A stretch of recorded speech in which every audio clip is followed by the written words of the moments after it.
ഒരു വേനലവധി കൂടി വന്നെത്തിരിക്കുകയാണല്ലേ. പിള്ളേരുടെ ഈ കളിച്ചിരികൾ കാണുമ്പോൾ ചെറുതായെങ്കിലും ഞാൻ എൻ്റെ അവധിക്കാലം ഓർക്കാറുണ്ട് കേട്ടോ.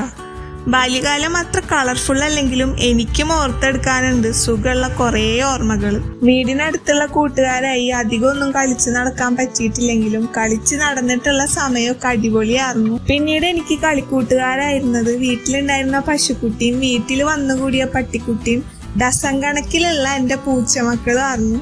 പിന്നീട് അവരായിരുന്നു എൻ്റെ ലോകം. പശുവിന് വെള്ളം കൊടുക്കലും അവരെ മടിയിൽ കെടുത്തിയിട്ട് പാട്ടുപാടി ഉറക്കലും ചീർപ്പ് വെച്ച് മേലും മൊത്തം ഈരിക്കൊടുത്ത് പൊട്ടും തൊടിപ്പിച്ച് സുന്ദരീമണികളാക്കലും ആയിരുന്നു എൻ്റെ പ്രധാന ഹോബി. ഒരു അനുസരണയുള്ള കുട്ടിയുടെ പോലെ അവരൊക്കെ എൻ്റെ നേരം പോക്കുകൾ ഒരുപാട് ഇഷ്ടപ്പെട്ടിരുന്നു. പശുവിൻ്റെ കാലിൽ ഞാൻ ഒരുപാട് നേരം കിടന്നുറങ്ങിയിട്ടുണ്ട് കേട്ടോ. അതൊക്കെ പറഞ്ഞാൽ നിങ്ങൾ ആരും വിശ്വസിക്കുക പോലും ഇല്ല.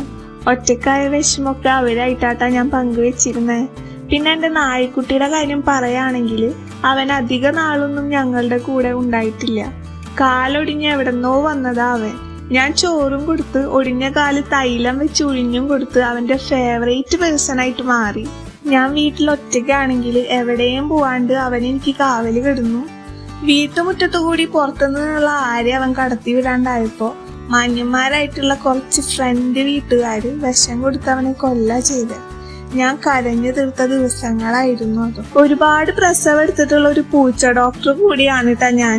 ഞങ്ങൾ തറവാട്ടിലായിരുന്നപ്പോൾ 6ാം ക്ലാസ്സിൽ അച്ചാച്ചൻ മരിച്ചതിന് ശേഷം ആ റൂമിൽ ഞാൻ ഒറ്റയ്ക്കാ കിടന്നിരുന്നത്. ഞാൻ കിടക്കുമ്പോൾ എവിടെയാണെങ്കിലും എൻ്റെ പൂച്ചക്കുട്ടി ഓടി വരും. പിന്നെ ഞങ്ങൾ കെട്ടിപ്പിടിച്ച ഉറക്കമൊക്കെ. അവള് പ്രഗ്നന്റ് ആയി കഴിഞ്ഞു കഴിഞ്ഞാല് പ്രസവ സമയമാവുമ്പോൾ എൻ്റെ അടുത്തോട്ട് ഓടി വരും. അങ്ങനെ ടോർച്ചിന്റെ വെട്ടത്തിൽ ഒരുപാട് പ്രസവത്തിന് ഞാൻ സാക്ഷിയായിട്ടുണ്ട്. അവൾക്ക് എത്ര നല്ല കംഫർട്ട് പ്ലേസ് ഞാൻ സെറ്റ് ചെയ്ത് കൊടുത്താലും അവള് മക്കളെ എൻ്റെ മടിയിൽ കൊണ്ട് വെച്ച് തരും.